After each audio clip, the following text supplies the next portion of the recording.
Good morning, good afternoon, and good evening, pilots all around the world. Today we are going to go over the aircraft used during World War II, the tactics used by pilots, and cover some basic fighter maneuvers. So, put on your aviators, take a seat, buckle up, cue the briefing music, and prepare for the lecture of a lifetime.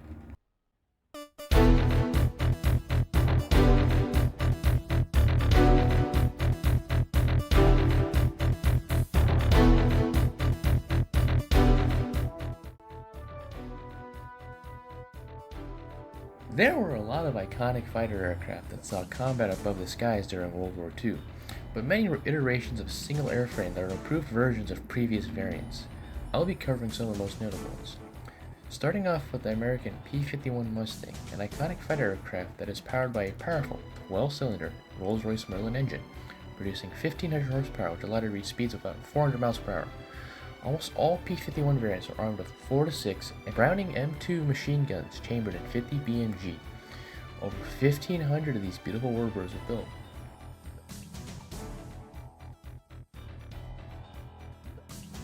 Another American fighter aircraft is the Republic P-47 Thunderbolt, nicknamed the Jug for the shape of its body. Despite being a fighter, it also saw heavy use as a fighter bomber, being the most used American fighter in this role. The Thunderbolt was powered with an 18-cylinder Pratt & Whitney double wasp engine producing 2,000 horsepower and allowed it at speeds of 400 miles per hour as well. In addition, it too came armed with 50 cal M2 machine guns, though 8 of them to be exact. About 1,500 of these airframes were built as well.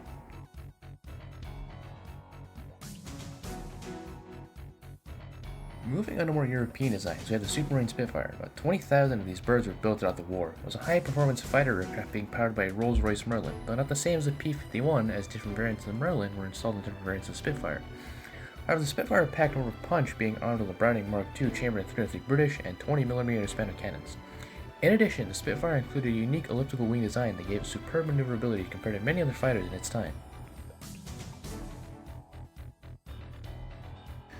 On the German aircraft, there is the Messerschmitt Bf-109, which was a mainstay of the German Luftwaffe, numbering up to 35,000 airframes built throughout World War II.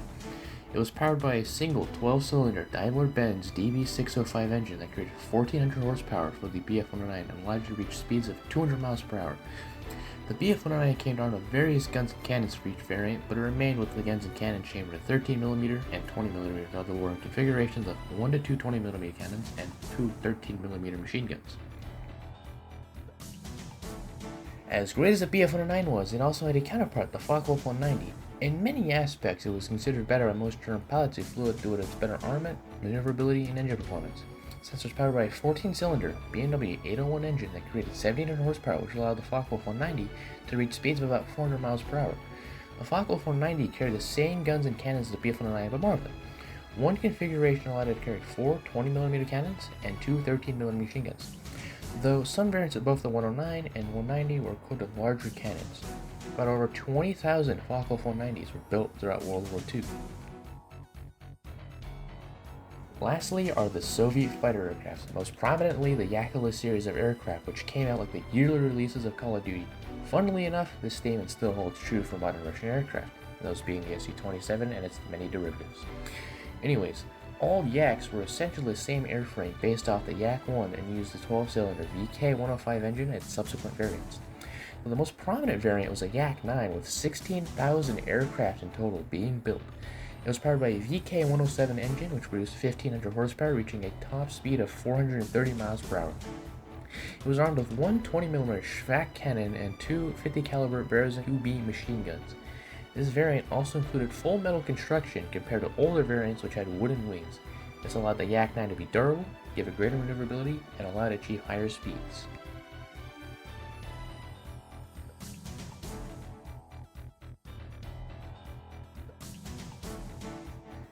Moving on to tactics, we start with a very famous one, the Böhmensee. It was developed in World War I, seeing use of German aircraft that had high-powered engines. It saw continued use in World War II, being used by German Messerschmitt Bf-109s and Focke-Wulf 190s. Böhmensee tactics were especially useful during the early parts of World War II, especially at the Battle of Britain. This is due to the British tactics of them flying in tight formation, limiting their situational awareness and forcing them to focus on flying. The German Luftwaffe used this to their advantage and dove down on the unsuspecting British pilots and gunned them down and sped off with the energy gained from their dive, hence the name Böhmensee. There wasn't much to do to defend from a boom's attack besides making hard turns to evade the incoming fire from a diving enemy aircraft. Though this advantage will be mitigated later on in the war with the introduction of American aircraft with similar performance, such as the P-47 Thunderbolt, P-38 Lightning, and a round P-51 Mustang, all of which use the same tactics against German fighters.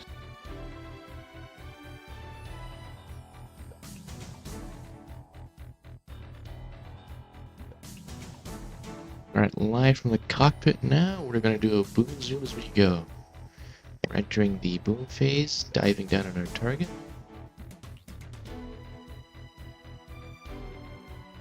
Once I feel like we're close enough, we're going to open fire. Yep. We're on the attack phase. And while most BF-109 pilots were not supposed to dogfight, I know what I'm doing in this case. At least hopefully. And now being dragged into enemy anti-aircraft fire, I'm just going to pull away into the zoom phase. I already know I got the kill. Got a good hits.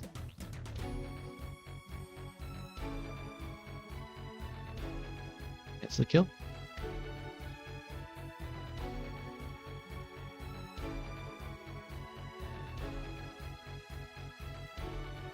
The Thatch Weave was invented by naval aviator John S. Thatch in 1941. Thatch at the time had developed this tactic due to the poor performance of the F-4F Wildcats the US Navy had at the time, which were easily outclassed by Japanese A6M0s. This is due to the Wildcat being heavy and slow while being matched against a much more faster and agile Zero, which many Japanese pilots used to their advantage. By June of 1942 at the Battle of Midway, Thatch was finally able to put his maneuver to use. The Thatch Wave would become standard use by Navy pilots and be adopted by the U.S. Marine Corps and the United States Army Air Force pilots. To perform the Thatch Wave, it required at least 2 pilots in separate aircraft flying at intersecting lines of fire, which lured an enemy aircraft into focusing onto one fighter and leaving it open to attack from its wingman with each pass. Apparently to this day, the Thatch Wave remains a viable tactic to this day, seeing use as recently as Vietnam.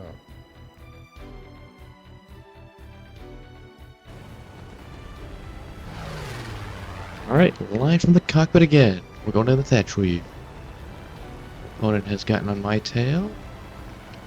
Going in for the first pass here. Hot shots from our wingman. Completely miss. Amazing.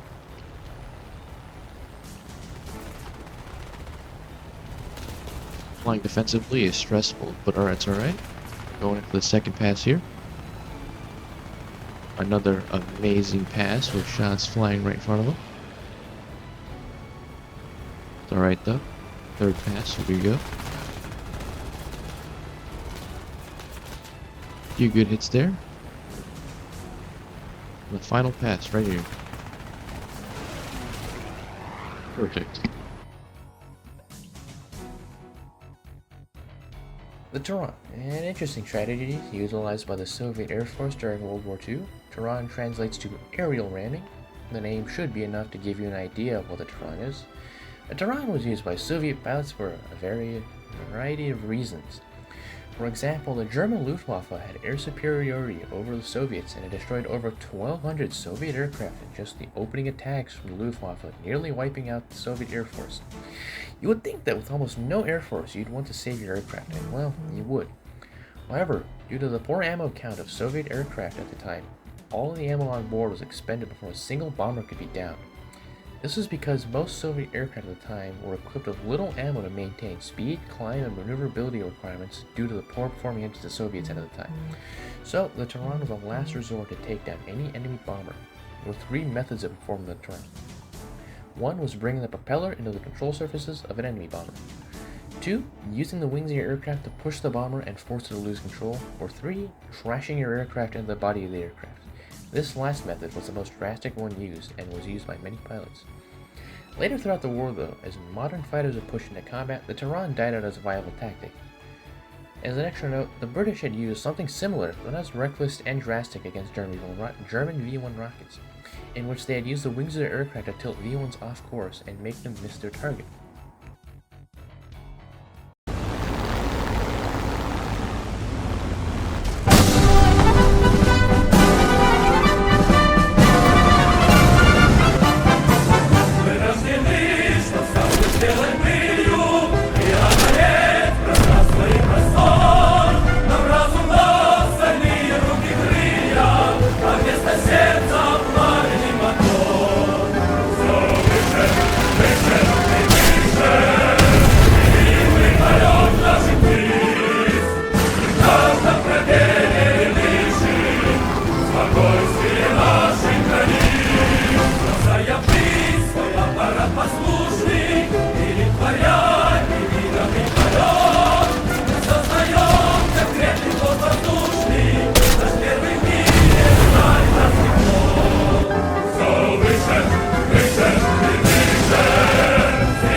Famous boxer Mike Tyson said, "Everyone has a plan until they get punched in the face." The same applies for flying. Everyone has a plan until 20mm high explosive starts punching through your fuel tanks. This is where basic fighter maneuvers come in. Basic fighter maneuvers, or BFM, and even more simply put, dogfighting, are a variety of maneuvers used to keep yourself alive or help you get into an advantageous position. While it may not have been called BFM at the time, everything covered here falls under this name. Starting off the merge, we can go to a 1 or 2 circle fight. In a 1 circle fight, 2 fighters will be turning in a single circle and making passes with each other, with the end goal being to have one on the other's tail try to kill it. In a 2 circle, fighters are turning in their own circles, and this can quickly turn into a turn fight to get back to a merge point or onto their opponent's tail. Past the merge, you're going to need to think quick on your feet, but instead of explaining it here any longer, we'll do it on the fly. Eh? Get it? Please laugh, I really need this to be funny instead of me ranting to my computer by myself. And because my grade's being held at gunpoint by this project.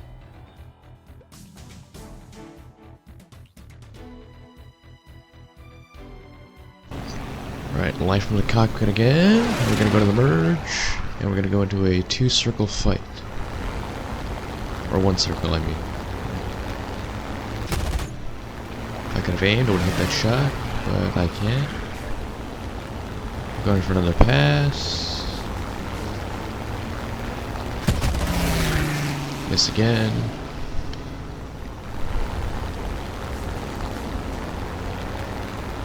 Just another pass, another pot shot.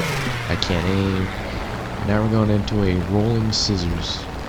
If this works out well, I could overshoot because he's on the defensive. I'm right on his tail, so I'm attacking.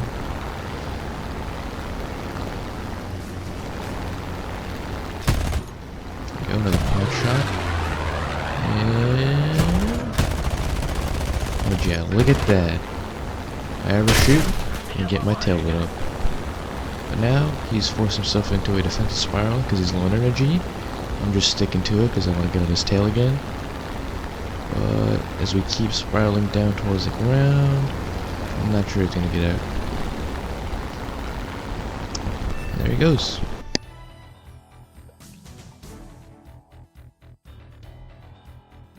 Now I bet you're wondering what just happened, but don't worry, I'll give you a play-by-play breakdown. Now from the random passes into the rolling scissors, so the scissors is a defensive maneuver used by an aircraft that is under attack. It consists of a series of turns towards the attacking aircraft with both aircraft slowing of each turn. This is in hopes of forcing the attacker to overshoot, which is exactly what I did in this clip, putting me in a disadvantageous position and allowed the defending aircraft to fire on me.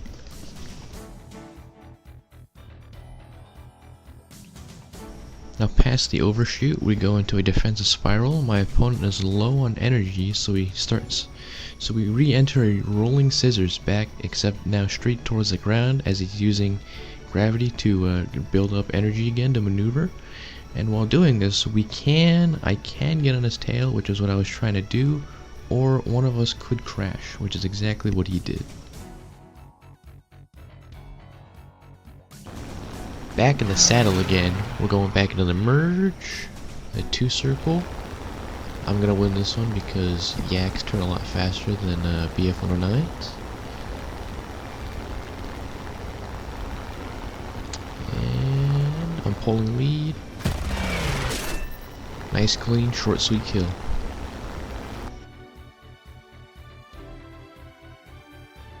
Alright, at the time of recording, it is 1 AM, but that about wraps it up. You're basically ready to be a pilot yourself. I've covered all my talking points I wanted to do. I really do hope that this was somewhat entertaining and educational to a degree about something none of you will ever have to use or remember. Before this is over though, I just want to thank my 2 friends you see in this video flying with me. Without them, I would have been stuck banking off the idea that fighting random pilots in matches would give me the results I wanted. But without further ado, please like and subscribe, my epic gamers.